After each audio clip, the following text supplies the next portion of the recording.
आज हेल्प आगरा द्वारा dialysis centre का लोकार्पण हुआ है। आपको बता दें कि केंद्रीय कानून राज्य मंत्री प्रोफेसर एसपी सिंह बघेल साहब ने आज इस डायलिसिस सेंटर का लोकार्पण किया है। तो साथ में सर क्या कुछ कहना चाहेंगे आज डायलिसिस सेंटर का आपने लोकार्पण? स्वर्गीय सुमेर चंद जैन जी की आज पहली पुण्यतिथि है। कोरोना के क्रूर हाथों ने उनको इसी दिन हमसे छीना था। उनकी पुण्यतिथि में उनकी पत्नी जो है मंगेश लता जी ने, उनके भाई श्री सुरेश चंद जैन, उनकी बेटी निधि जैन जी ने ये सारी डायलिसिस मशीनें जो 10-12 देख रहे हैं वो उन्होंने हेल्प आगरा को दी है। चूँकि हेल्प आगरा एक बहुत प्रतिष्ठित संस्था है, पहले से भी इस काम को कर रही है हेल्थ के मामले में, तो उनके हाथों में ये सुरक्षित रहेगा। एक स्थान उनका है, दिया उन्होंने।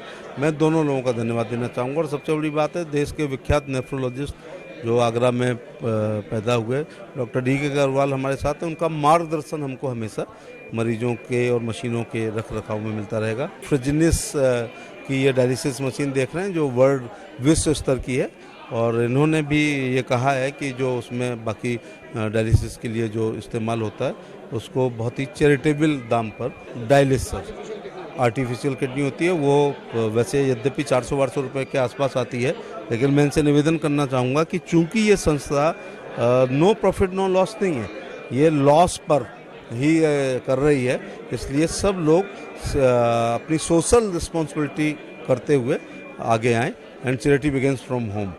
हम लोग आगरा के लोग हैं तो आगरा के लिए कर रहे हैं। मैं इनकी कंपनी का भी धन्यवाद देना चाहूँगा। 3 से 5,000 10,000 रुपये डायलिसिस में सर खर्च होते हैं एक आम व्यक्ति के या किसी भी ज़रूरतमंद के। हेल्प आगरा द्वारा ये सेवा दी जा रही है, तो आगरा के लिए कितना बड़ा एक ज़रूरत पूरी करने के लिए हमें पूरी तरह देश सरकारों के पर ही निर्भर नहीं रह सकते हैं। हमें अपनी सामाजिक दायित्व का निर्वहन करते हुए जो भी सक्षम व्यक्ति है उसको इस प्रकार की हम करना चाहिए। और मैं तो आगरा के एमपी होने के नाते ऐसी 50 संस्थाओं को धन्यवाद देना चाहूँगा कि जिनके काम उच्च कोटि के हैं, बल्कि ये पद्मश्री पद्म भूषण ये भी छोटे रह जाते हैं इनके डेडिकेशन को देखते हुए और उनके कार्यकलापों को, जैसे शेत बजाजा है, हेल्प आगरा और भी तमाम हमारी लोक हितम है, ब्लड बैंक है। तो एक्चुअली मैं एमपी हूँ तो सबका नाम नहीं लूँगा तो अच्छा नहीं लगेगा, लेकिन पूरा शहर हमारा चैरिटेबल है। अगर अब आप काशी को एक बौद्धिक शहर कह सकते हैं, कानपुर को औद्योगिक शहर कह सकते हैं, तो मैं ऑन रिकॉर्ड गर्व से कहता हूँ कि आगरा मेरा शहर जो है दानवीरों का शहर है, ये चैरिटेबल सिटी है। सरकारी संसाधनों को भी कहीं ना कहीं हेल्प मिलती है हेल्प आगरा से, तो सरकार के भार को हल्का करने का काम कर रहे हैं। और देखो, हम डेवलप कंट्री नहीं है, हम एक विकासशील देश हैं, तो इसलिए हम सबकी भूमिका अपने राष्ट्र निर्माण के लिए होती है। और देखिए, लोग अपनी सोशल रिस्पॉन्सिबिलिटी, डॉक्टर साहब इतनी देर में 50 मरीजों को देखते, दिल्ली से हम लोग कहते हैं ना आधे घंटे के लिए, नहीं, 3.5 घंटे आना और 3.5 घंटे हमारा मीटर तभी शुरू हो गया था जब ये अपोलो से चले थे, तो 7 घंटे तो वो सीधे ऊपर से यहाँ 2 घंटे दिए। तो आज उन्होंने हमको 9 घंटे का समय दिया है, जिसको हम लोग कहते हैं 2 मिनट के लिए आना, ये 2 मिनट नहीं। हेल्प आगरा का मीटर तभी शुरू हो गया था जब ये अपोलो से चले थे डी के अग्रवाल। कि आगरा के एसएन मेडिकल कॉलेज में भी सुपर फैसिलिटीज़ मिल रही हैं, संसाधन वहाँ पे भी अच्छे इक्विपमेंट के साथ में मुहैया हुए हैं, तो क्या कुछ कहना चाहेंगे? सुधार हो रहा है चिकित्सा? बिल्कुल, चिकित्सा और शिक्षा के मामले में योगी सरकार बहुत सेंसिटिव है। मैं जब पहली बार एमपी बना था तो मुख्यमंत्री जी बने थे, उनका मेडन स्पीच जो है वो चिकित्सा को लेकर के, गोरखपुर में जो खास तौर से जापानी इंसेफ्लाइसिस, जापानी बुखार आता था, उन पर बहुत संवेदनशीलता का उन्होंने परिचय दिया था। अभी आप देखो, संचारी रोग आए, उसकी पूर्व संध्या पर हम लोगों ने अवेयरनेस पूरा हफ्ते भर का कार्यक्रम चलाया है। तो जब तक हम पूरी रूप से विकसित नहीं होते हैं तब तक हम इस विकासशील भारत में सभी लोग मिलकर के राष्ट्र के निर्माण में अपना सहयोग कर रहे हैं। और आदमी की लाइफ से बढ़ के दुनिया में कोई चीज़ नहीं है। एक सवाल ये कि स्वास्थ्य मेले के जरिए क्या कुछ बेहतर करना चाहिए? जी, अभी मैंने अत्मातपुर, खंदौली और जलेसर और अभागढ़ में स्वास्थ्य मेले का, जिसमें 3000 जलेसर में, अभागढ़ में ओपीडी हुई है, 1200 के करीब जलेसर में हुई। ऐसी 2-2 हज़ार एतमादपुर और खंदौली में हुई, जहाँ पर बहुत सी जच्चा बच्चा के लिए बहुत सी बातें हुई, वैक्सीनेशन वहाँ पर हुआ और 14 विभागों को इकट्ठा करके अपनी योजनाएं बताई। तो बाल पुष्टाहार ने अपनी योजनाएं बताई, बेसिक शिक्षा ने न्यू एजुकेशन पॉलिसी के बारे में बताया, माइनर इरीगेशन ने बताया कि किस प्रकार से चेक डैम बनाकर हम पानी का संरक्षण कर सकते हैं, जल जीवन मिशन में बताया कि हम ट्रीटेड वाटर नल के द्वारा नल के द्वारा जल पिला करके करेंगे।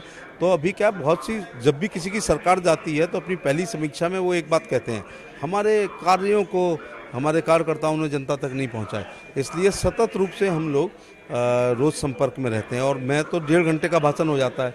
अगर केंद्र और राज्य की सरकार की योजनाएं बताऊंगा तो 1.5 घंटे मुझे बोलना पड़ता है। तो इसलिए जो बहुत इम्पोर्टेंट है वो हम रोज़ जाके बताते हैं। क्या कुछ कहना चाहेंगे आज? जी सर, क्या कुछ कहना चाहेंगे? नहीं, मैं तो एक डॉक्टर के नाते ये कहना चाहूँगा कि ये बीमारी काफ़ी ख़राब है, खर्चीली है। इसका खर्चा आम आदमी वहन नहीं कर सकता। तो जो गरीब लोग हैं, डिप्राइव्ड लोग हैं, वो किडनी की बीमारी का इलाज नहीं करा सकते। तो ऐसे मरीजों के लिए ये डायलिसिस यूनिट एक वरदान साबित होगी।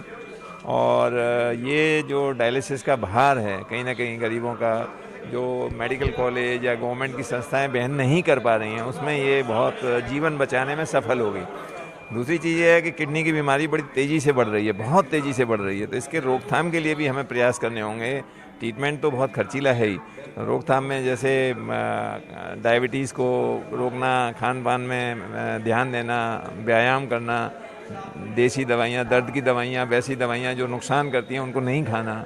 तो ये सब हमें ध्यान देना होगा। इसकी भी हमें प्रसारित करने की ज़रूरत है, माध्यम से, आपके माध्यम से और सभाएं करके या रोगियों को बता करके। हेल्प आगरा मिशन के तहत काम कर रही है, संकल्प के साथ काम कर रही है। कहीं ना कहीं हम देख रहे हैं कि लंबे समय से इस चिकित्सकीय क्षेत्र में बहुत अच्छा योगदान दे रही है। तो क्या कुछ और ज़रूरतें अभी हैं जो गवर्नमेंट भी कोशिश करें कि आप गवर्नमेंट से भी मिल सकें और अपने सामाजिक क्षेत्र में? ये हेल्प आगरा एक्चुअली मैं तो 20 साल से जब से शुरू हुई है जुड़ा हूँ। सबसे पहले एक एम्बुलेंस यहाँ पर आई थी हेल्प आगरा की, जिसका जो एक समारोह हुआ था जिसमें राज बब्बर जी आए थे, तत्कालिक एमपी। तो एक एम्बुलेंस शुरू हुई थी। आज उसकी जगह 28-30 एम्बुलेंस हो गई हैं और इन्होंने दवाइयाँ रियायती दर पे देना और बाकी का मरीजों का इलाज करना हॉस्पिटल में, बहुत ही नो प्रॉफिट नो लॉस पे जांचें करना। और अगला कदम यही होगा कि जो चीज़ आगरा में नहीं होती हैं, जैसे बाईपास सर्जरी नहीं होती, माइट्रल वेल्व रिप्लेसमेंट नहीं होते या लिवर और किडनी ट्रांसप्लांट नहीं होते, ये सब शुरू हों। और ये मैंने बोला भी था कि एक अब आगे का जो मील का पत्थर होगा वो एक 500 बिस्तर का अस्पताल होगा जिसमें ये सारी चीज़ें उपलब्ध होंगी। इससे आगरा की जनता को कहीं दिल्ली, मुंबई, कलकत्ता न जाना पड़े। बिल्कुल, हेल्प आगरा इस मिशन को लगातार कामयाब बनाने के लिए कोशिश कर रहा है और तमाम चिकित्सक इससे जुड़े हुए हैं, शहर के सामाजिक लोग इससे जुड़े हुए हैं। और आज ये देख रहे हैं आप, लगभग 8 बेड हैं जो डायलिसिस सेंटर का लोकार्पण आज केंद्रीय कानून राज्य मंत्री प्रोफेसर एसपी सिंह बघेल द्वारा किया गया है। और जो भी चिकित्सकीय क्षेत्र में हेल्प आगरा के योगदान है उसके लिए उन्होंने इन सभी की सराहना की है। उम्मीद यही करते हैं कि हेल्प आगरा जिस मिशन के साथ में लगा हुआ है उसमें हमेशा ही तत्पर रूप से लगा रहे और लोगों की सेवा करता रहे। कैमरे के पीछे आर्यन बघेल, मैं करतार सिंह बघेल, अर्थ न्यूज।